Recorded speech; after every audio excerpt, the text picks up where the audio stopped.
Salut tout le monde! Aujourd'hui, on va faire le point sur ce qui se passe aux États-Unis. C'est drôle parce que je regardais les journaux québécois, puis la télé québécoise, la radio québécoise. On parle plus de ce qui se passe aux États-Unis depuis un mois que de ce qui se passe chez nous.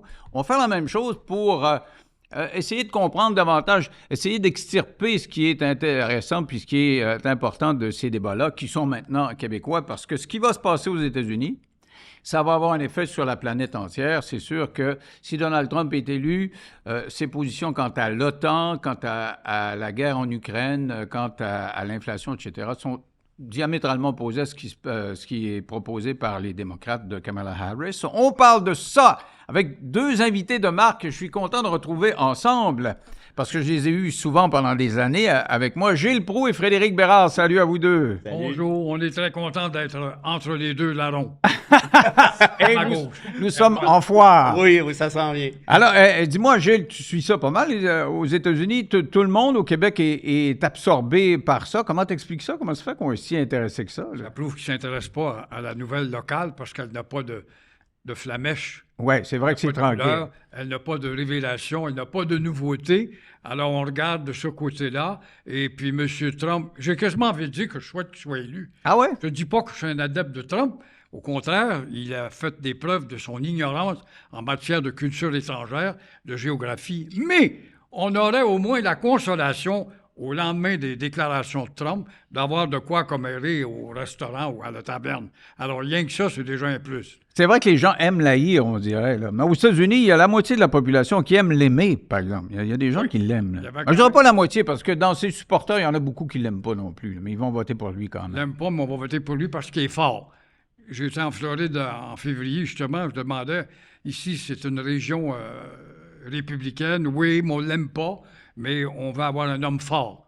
Alors, tu vois, les symboles sont très importants, qui se marient avec la personnalité des États-Unis, l'empire le plus fort, qui est peut-être en décadence tranquillement, pas vite, mais c'est quand même un pays très fort. Il faut que ça se reflète également dans les personnages qui vont animer la politique. Alors, Trump est là pour ça. Madame, moi, je la parle. Kamala? Elle me fait penser à Valérie Plante. Ah ouais? Une petite phrase. Une ricaneuse. Pascari. J'aime mieux un gars condamné au criminel qu'une ricaneuse. Voilà, une petite phrase pour la ricanade. Non. Une petite phrase pour la ricanade. J'ai hâte de voir le débat. Parce qu'aux États-Unis, ils sont analphabètes politiques, autant que nous autres. N'oublions pas, moi, ça m'intéresse. Tu suis pas, tu lis pas. Mais quand va arriver le débat, c'est là que le penchant va être pris. S'il y en a un, parce que là, au moment où on enregistre, là, il y en a un qui fait danser là, Trump commence à dire, je suis pas sûr que je vais y aller. On ne sait pas parce qu'ils sont un peu. Ils ne savent pas sur quel pied danser à la campagne de Trump. Pas juste Trump, là, tous ses organisateurs. Ils pensaient qu'il allait se mesurer à Joe Biden, qui a de la misère à se déplacer, il a de la misère à parler. On l'a vu au débat, il faisait pitié. Et ils l'ont débarqué pour mettre Kamala Harris. Et ça l'a un petit peu mêlé la stratégie. Parce que la stratégie, tout le long, c'est de dire pendant 3 mois, il est trop vieux, il n'est pas capable. Mais là, c'est plus ça. Là. Comment tu vois ça? Là? Surtout après la convention où il y a eu un enthousiasme débordant là, à Chicago. Non, c'est fantastique ce qui vient de se passer. Là. Donald Trump, il y a de ça 6 semaines peut-être, est passé à quelques centimètres de la mort. Mm-hmm. On ne parle plus de ça du tout. C'est pas grave, on va passer à autre chose. Donc, il y a un revirement de situation. Et Trump a un peu, tant pis pour lui, a couru après le trouble à quelque part parce qu'il a tapé tellement fort sur Biden, notamment dans le débat dont tu parles. Quand Biden a sorti une phrase un peu alambiquée, pour pas dire parfaitement décousue, il dit « J'ai rien compris de ce qu'il vient de dire », puis si ça se trouve, lui non plus n'a rien compris de ce qu'il vient de dire. Alors, donc, à taper fort sur Biden, à l'avoir ramassé comme ça fait en sorte justement que, par définition, les démocrates se sont dit « On n'a pas trop le choix ». Maintenant, contrairement à ce que dit Gilles, qui dit « Je ne suis pas Trumpiste, mais j'aimerais ça qu'il soit élu, ça ferait de quoi jaser. » Je veux dire, un instant, là, ce gars-là est une menace sérieuse pour la démocratie. Regardez le projet 2025. C'est complètement hallucinant, là. Mais il s'en est distancé. Il s'en est distancé. Il y a de mes anciens collaborateurs qui ont écrit, pour ceux qui ne savent pas, le projet de 2025, là, c'est 1000 pages d'éventuelles politiques qui seraient mises en œuvre au moment du retour des républicains au pouvoir. Et dans cette mise en œuvre-là, on prévoit l'abolition du ministère de l'Éducation. On prévoit de la Justice. la déportation de millions de personnes. 18 millions de personnes. avec des camps de concentration, Oui, et bien puis sûr. on les rebillerait en Bon. avion, les immigrés. Et puis quoi d'autre qui est spectaculaire? La revanche politique, c'est-à-dire qu'on pourrait Oui, on va- congédier des gens qu'on n'aime pas et les poursuivre devant les tribunaux. Tous les fonctionnaires qui ne prêteront pas allégeance aux Trumpistes vont être congédiés sur le champ et remplacés par des Trumpistes. Faudrait pas oublier aussi, on va lancer des accusations contre Biden, puis les preuves, on trouvera ça plus tard, ça c'est pas grave. On va mettre à mal toutes les agences fédérales décentralisées sur l'environnement et autres. On récupère tous les pouvoirs. Il y a des... Écoute, c'est pas compliqué, Mais là. lui, il dit, j'ai pas d'affaires là-dedans. C'est toute sa gang, c'est ses anciens employés, il y a encore du staff là-dedans. Connais-tu beaucoup, toi, de coach au football, par exemple, va se faire un beau livre de jeu de 1000 pages, il va dire, je m'en servirai pas. Faites-vous pas, j'ai fait ça pour le fun. C'est n'importe quoi. Et je rappellerai ceci. Ce gars-là, toi, qui est si féru d'histoire, Trump, en décembre et janvier dernier, ça fait quand même pas si longtemps que ça, a cité 6 fois Mein Kampf de Hitler. C'est pas des farces, là. Les immigrants sont le poison de notre pays. Ce gars-là est un danger hallucinant. À savoir qu'est-ce qu'il mettrait en œuvre, sauf, ça reste à voir. Mais là, ce qu'on sait, c'est qu'il y a une Cour suprême qui est supposée faire l'espèce de contrepoids qui lui mange dans la main, c'en est même plus drôle. Il n'y a plus de partage, il n'y a plus de séparation des pouvoirs comme on aurait pu se Mais Gilles, tu réagis comme tu l'as souligné tantôt, plein d'Américains qui disent, bon, ben, on l'aime pas, puis c'est une grande gueule, puis il dit bien des affaires, mais ça veut pas dire que tout ce que tu viens d'énumérer là, Ben, il voilà. va le faire. Il l'a pas Voilà. fait dans un Mais premier vous mandat. voulez il l'a prendre pas la dans un chance? deuxième. C'est ce qu'on entend de la part de ceux qui vont éventuellement Historiquement voter pour parlant, lui. les grandes gueules ou les faiseurs de réformes réalisent 10 d'à peu près ce qu'ils disent. Il y a 2 points sur lesquels Trump a bien joué, je pense. Ben, moi, je suis pas d'accord, mais quand même, il appuie Israël à 100 quoi que vous fassiez, puis munitions que vous avez besoin, puis les diachylons, on va tout vous fournir. Et ça... Pas il y a mal un comme bas- Biden. il y a un gros bassin quand même dans l'État de New York qui peut devenir un vote sûr. L'autre aspect où il a bien joué sa carte, c'est de finir le mur justement à la hauteur de l'Arizona et du Texas. Ça enlève une verrue à combien d'Américains qui en ont ras-le-bol, et ça fait 10 ans qu'on parle du problème, il ne va qu'en augmentant. Alors, je pense qu'il s'est fait un capital dans ces 2 segments-là. C'est peut-être passé pour prendre le pouvoir, mais c'est des bonnes cartes. Mais on est à 10 000 votes près dans des États. Là, Voilà, qu'on appelle nous les swing l'oublions states. Mais quand même, Bérard, tu dis, Biden était d'accord, lui, pour fournir des armes à Ouais. Israël. Sauf que, traditionnellement, les démocrates sont appuyés par la communauté arabe. Et ils ont besoin des votes du Michigan. Il y a 100 000 personnes qui sont d'origine arabe là-bas, puis qui disent, bon, ben, on va voter pour l'autre, on n'ira pas voter, tout simplement parce Je pense que que c'est plus on ça. s'attendait, vous autres, des démocrates, que vous nous appuyiez. Alors, s'ils perdent, tu sais, si Kamala Harris perd 10 000 votes par-ci, 10 000 votes par-là, et c'est fini. Non, mais ce que je voulais dire, c'est quand Gilles disait, je suis pas nécessairement d'accord avec ça, mais quand Trump promet un appui indéfectible à Israël, tout ce que j'ai dit, c'est qu'il ne vaut pas la différence entre cette politique-là puis celle de Biden, Ouais. tout simplement. Biden, il réprimande quand même. Il se passe rien. ouais. Je pense pas que le ministre des Affaires... Depuis quand t'es pour ça, toi, la petite réprimande style tapette, fais pas ça, niaise-moi donc. Je suis pas candidat à la présidence, mais j'aime bien le ministre responsable des Affaires, un gars qui parle français, belle allure, puis il est tempéré. Duncan? Mais ça fait 94 fois qu'il va en Israël, et puis qu'il y a toujours un pont à offrir pour marcher sur le pont, et puis le pont se démolit une fois qu'il est revenu.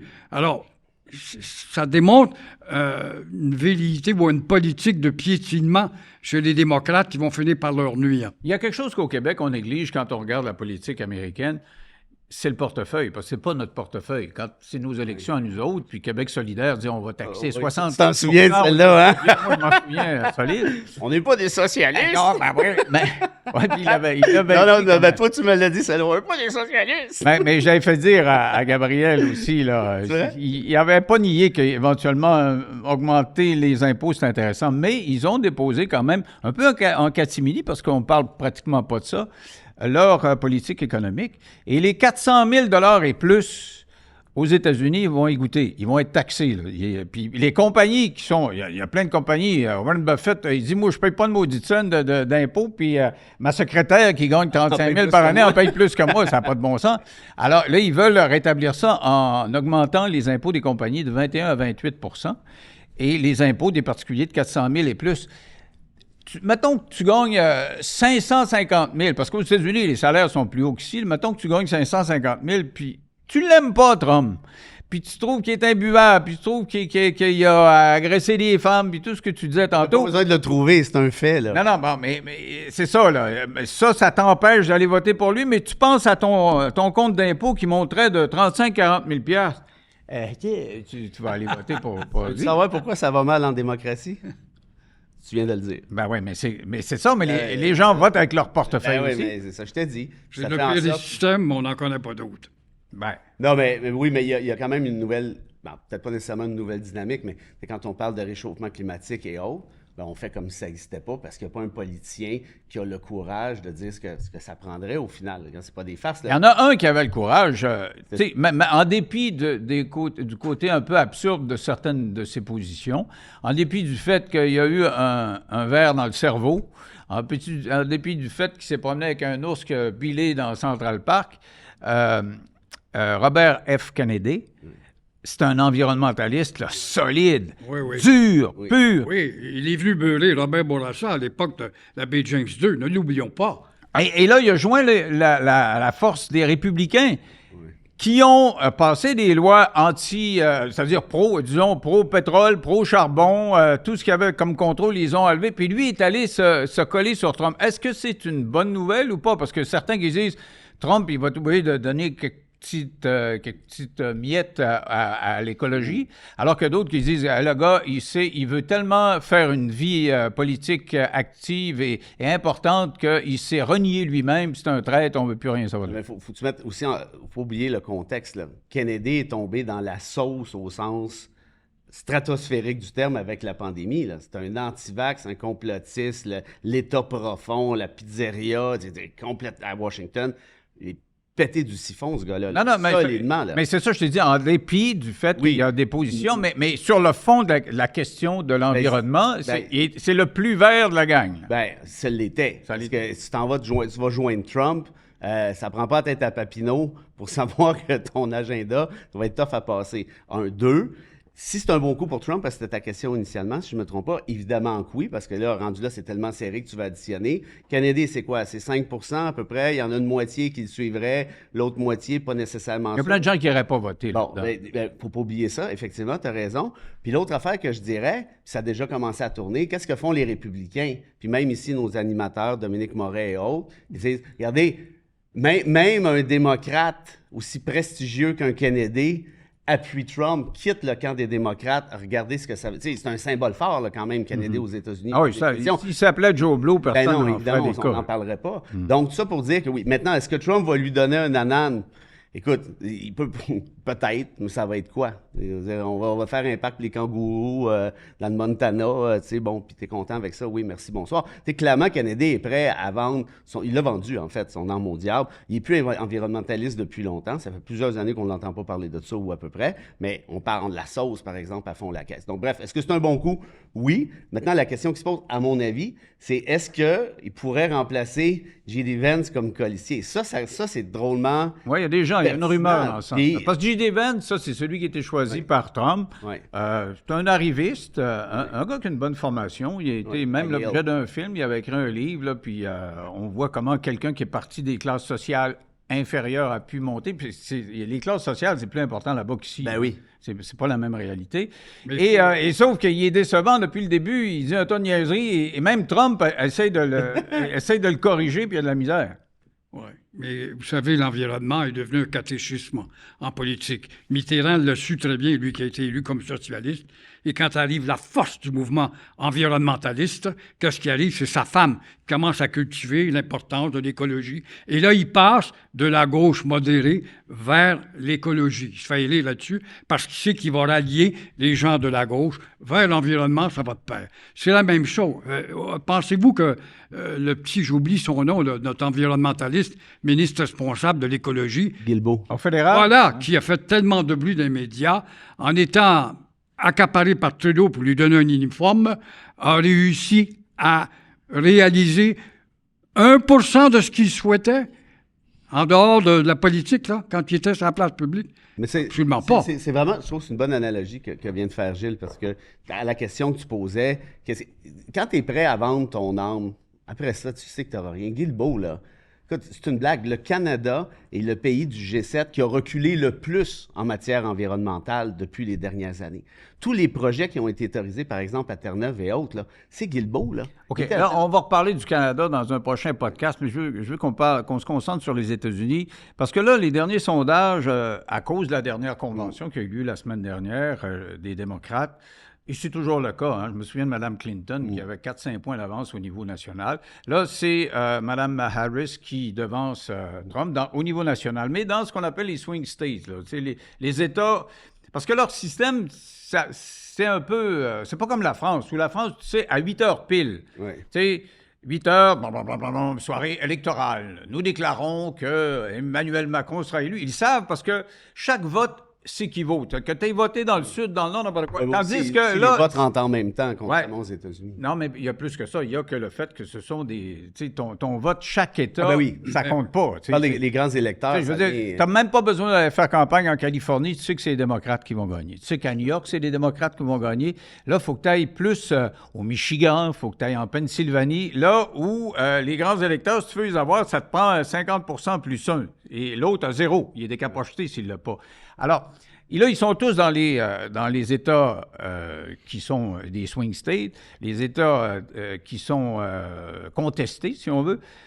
Penses-tu que Trump a des chances de revenir? Parce que là, il y a le momentum. On sent que le momentum, c'est Kamala Harris, là, mais il y a eu Kennedy, il est allé chercher Kennedy. Et il a l'air un petit peu plus craqué. Je ne sais pas si tu as vu, là, il avait l'air déprimé quand il prenait des speeches, là, il avait l'air, il l'avait pas. Il était assommé parce que Dieu étudiait quelle sorte d'approche. C'est une femme, après tout. Et là, je me prends plus un vieillard sénile et j'ai une bonne femme qui est jeune, mais elle a tellement fait de gaffe. Donc, son approche va devoir être ironique, la malmener, mais pas à grands coups de bâton de baseball. Oui, parce qu'aussitôt qu'il la traite de folle ou n'importe quoi, tout le monde dit tu perds les femmes. Ça marche pour un certain nombre de. Mais as-tu vu les intentions de vote dans les sondages? Oui. Les gars sont républicains à hauteur de 54 %. Les femmes sont démocrates à hauteur de 58 %. Ça veut dire que tu te retrouves avec un parti de gars et un parti de femmes. Là, tu vas chercher J.D. Vance qui insulte toutes les femmes qui n'ont pas eu d'enfants. Ouais. C'était pas archi brillant, là. Et puis, je comprends ce que Gilles dit, mais à titre personnel, moi, ce qui me fait vraiment plaisir, là, tu sais à quel point j'étais pessimiste, là. Puis, pas juste sur la question des États-Unis, mais sur le courant occidental, pour pas dire autre chose. Là, de voir un revirement de situation, de voir le Congrès, la Convention des démocrates, où il y a tellement eu d'espoir, où il y a tellement eu de messages clairs en disant, là, ça suffit, là, le discours anti-immigrant, là. Ça suffit, citer Hitler, là. On a fait le tour, là. Ça va. Puis moi, de voir Harris, qui est une ancienne prosecutor, faire ce que Biden n'osait pas faire, c'est-à-dire s'attaquer aux gars en face de lui. Arrêtez de vous faire écœurer par Trump. Arrêtez de vous faire caricaturer par Trump, puis attaquez-le. C'est quand même bien lui qui est accusé et condamné au criminel. Mais quand il est attaqué, il est bon. C'est ça ton problème, hein? C'est ça que tu soulignais, là. Il est excellent d'un câble et c'est un excellent. Ah non, mais se victimiser, il est hyper fort. Non, mais ça, oui, mais ça, les gens sont écœurés de ça. Regarde ce que Barack Obama a dit, justement, en Convention démocrate. Tout ce qu'il a fait depuis qu'il est sorti de sa tour dorée, c'est pleurnicher, whiner en anglais, puis puis une victime par-ci, victime par-là, puis il est obsédé par la taille des foules. Ouais. Mais il ne faut pas que tu oublies que les adeptes du Parti républicain peuvent mettre sa gueule sur une question de peut-être quelques jours, quelques heures. Obama, il est sorti de là avec une image intacte et merveilleuse, un intellectuel, un grand discours, un beau garçon, un noir par surcroît. Il est quand même celui qui a dardé le plus de drones sur la tête, de tout ce qui ne lui plaisait pas au Moyen-Orient notamment. Mm-hmm. Et ça, quand ça va sortir, on va dire, vous voulez écouter aussi un guerrier hypocrite ou un gars qui parle de face comme je le fais moi? Ouais. Donald Trump. Ce qui est agaçant aussi, bon, on n'est pas des Américains, mais on est d'accord pour dire que le système électoral mérite une révision constitutionnelle. Il n'y en aura pas. À combien d'élections, quand on arrive en Floride, Ben là, c'est Floride qui a la balance et puis qui va faire élire un gars qui a eu moins de votes. Mais l'entente de Gore et Bush, c'est un comté qui a fait la différence. Puis ils n'ont même pas fini de le compter parce que la Cour suprême a fini par dire oh, c'est trop long, puis Gore il a dit c'est correct, je te laisse la victoire. C'était vraiment hyper patente à gosse, la démocratie de la patente à gosse. Puis en plus de ça, la Floride, c'est un bastion pour manipuler le candidat qui va essayer de dire on va rétablir un pont entre La Havane et Washington. Obama notamment. Peut-être que s'il avait été là, on serait rendu à un problème réglé. Mais la pègre de Miami est tellement forte, puis c'est une pègre qui a développé Miami comme on ne peut pas l'imaginer. Il faut y aller pour voir comment la ville est rendue dynamique, richissime. Alors, ça s'appelle avoir la balance du pouvoir. Si c'est ça, les élections, où tu es toujours à la solde d'une balance du pouvoir dans un État en particulier, en l'occurrence la Floride. Mais au-delà de ça, on n'a pas besoin d'aller si loin, de remonter si loin qu'à Bush puis Gore. Regardez juste l'élection de 2016. Clinton a 1 million de plus. C'est pas des farces, là. C'est quand même beaucoup. 1 million de voteurs quand de plus. Tu y penses. OK, alors, parlons donc, j'en reviens à mes États, là. Il y en a 9, entre 7 et 9, là, dépendamment du point de vue où on se place avec le Nevada, l'Arkansas, mais surtout la Pennsylvanie. La Floride, certains disent que c'est un État swing, mais quand tu regardes... Ça swing pas fort. Non, ça swing pas fort. Quand tu regardes le profil démographique, les gens vieillissent de plus en plus, dans le sens où les retraités vont prendre leur retraite. Et les Hispanos, pour une raison qui est quand même assez fascinante, appuie Trump dans une proportion... Et c'est là l'incertitude. On ne sait pas si Kamala Harris n'ira pas en chercher. Bon, c'est ça qui est ma question. Penses-tu que Trump va être... parce qu'on l'a dit tantôt, il y a eu une baisse de morale. Tu le voyais, moi, je regardais ses clips, là, puis, tu sais, ça, il disait, puis dans le ton. Là il est comme requinqué, là. Avec Kennedy, il était sur le stage, là, puis ça sortait, son affaire. Penses-tu qu'il va avoir l'énergie... Puis ils vont avoir surtout les angles d'attaque contre Kamala Harris pour qu'il puisse gagner. Penses-tu encore qu'il peut gagner? S'il peut avoir la chance d'avoir un débat, c'est lui qui dit non. C'est lui qui n'en veut pas. Oui, il peut changer d'idée depuis ça là. Il me semble être dans sa peau et la situation dont il a à subir que j'irai à l'avant. Oui, j'en veux un. Parce que j'ai des questions saugrenues à lui poser à elle et faire rire l'auditoire qui m'écoute, d'autant plus que les millions de personnes qui regardent sont pour la plupart des analphabètes politiques. Donc, ça va être l'impact qui va dire « Ah, ben moi, je prends pour Trump, je l'ai vu hier à la télé. Il faut absolument qu'il hérite de cette joute-là. Et c'est vrai qu'il est bon là-dedans. On se rappelle... De la clip avec Mme Clinton quand elle disait qu'elle mettrait des gens en prison, puis il dit « Moi, c'est toi que je mettrais en prison pour faire le scandale de ces courriels. » Mais c'est un vif d'esprit, puis il est capable de répondre. Là. Mais il a tout à gagner. Là. Ben attends, là, un instant. Là. Harris, là, c'est une prosecutor. Là, on le sait pas. Non, on le sait pas. Ben oui. Non, ce que je veux dire, c'est que du temps où elle a été vice-présidente, on ne l'a presque pas entendu, puis elle a fait une couple de discours qu'on a remarqué. On l'a trouvé meilleur que ce qu'on pensait qu'elle allait être. Mais un débat, là, c'est pas pareil, un débat. Mais un discours puis un débat, effectivement. Obama est un des meilleurs discoureurs, à mon avis, qu'on a eu depuis... Puis en débat, il est pas fort. En débat, il s'est fait ramasser à coups de 2x4 une couple de fois. Moi, j'ai l'impression qu'Harris, c'est probablement différent, parce qu'un bon procureur, une bonne procureure, surtout dans des dossiers difficiles comme elle a eu, là, c'est des trucs moraux, des trucs lourds et tout, il faut que tu sois vite sur le piton, là. Puis il faut que tu sois capable d'interpeller un jury, là. Faut que tu sois capable de faire comprendre à M. X, Mme Y, tant analphabète politique qu'il soit, l'importance de il faut que tu payes ces bons pitons. Puis regarde là depuis le début, elle est préparée là, à apaiser sur à peu près tous les bons pitons. Puis à ta question, on ne l'a pas vu pendant X années, tu as raison. Moi, j'ai comme l'impression qu'elle savait que Biden... en tout cas, elle se doutait que Biden... les républicains l'accusent de trahison. Ils disent, elle le savait qu'il n'était pas capable de mener le pays depuis 1 an, puis elle a caché ça au peuple. Qu'est-ce qu'elle était supposée faire? Sortir en conférence de presse, juste dire que Pépin est plus capable? Voyons non, c'est bien épais.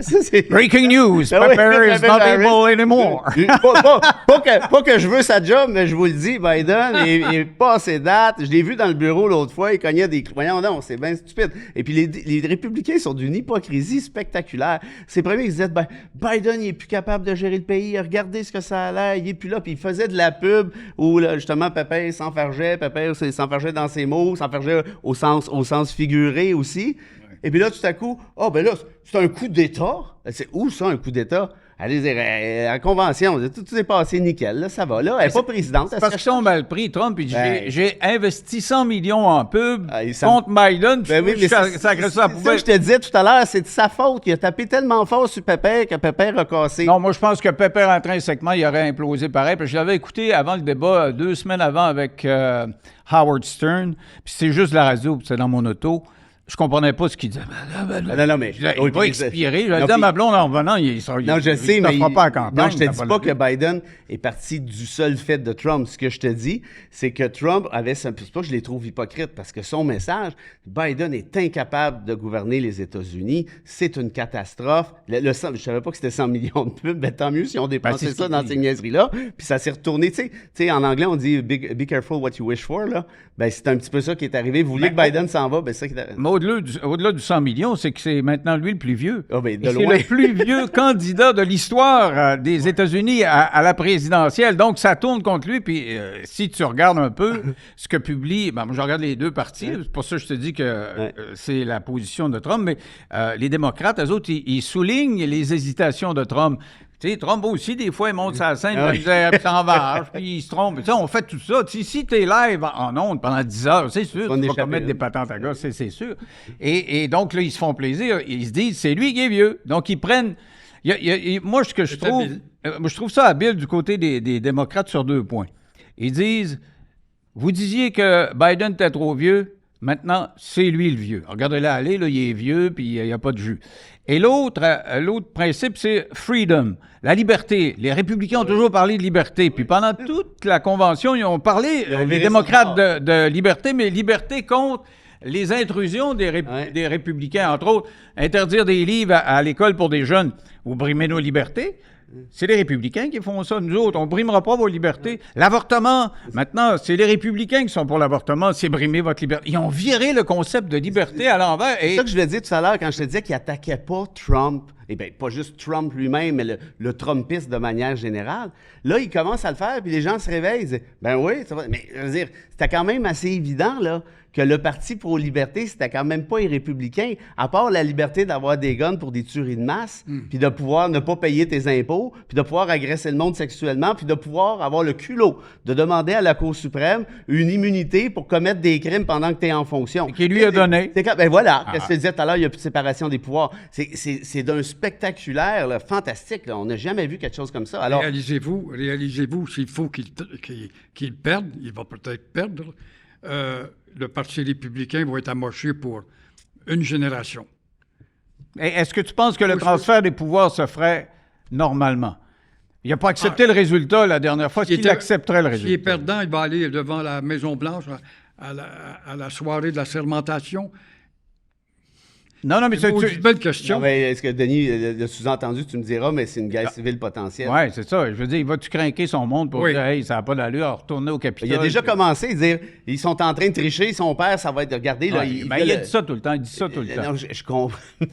Comme il dit tout le temps, il va y avoir une 3e guerre nucléaire, je ne suis pas élu. Il a dit ça en 2016, en 2020 puis en 2024. Ça marche. Ben, ça marche. C'est pour ça que je vous dis, moi, l'espèce de complaisance envers Trump, bon, c'est une grande gueule, c'est pas grave.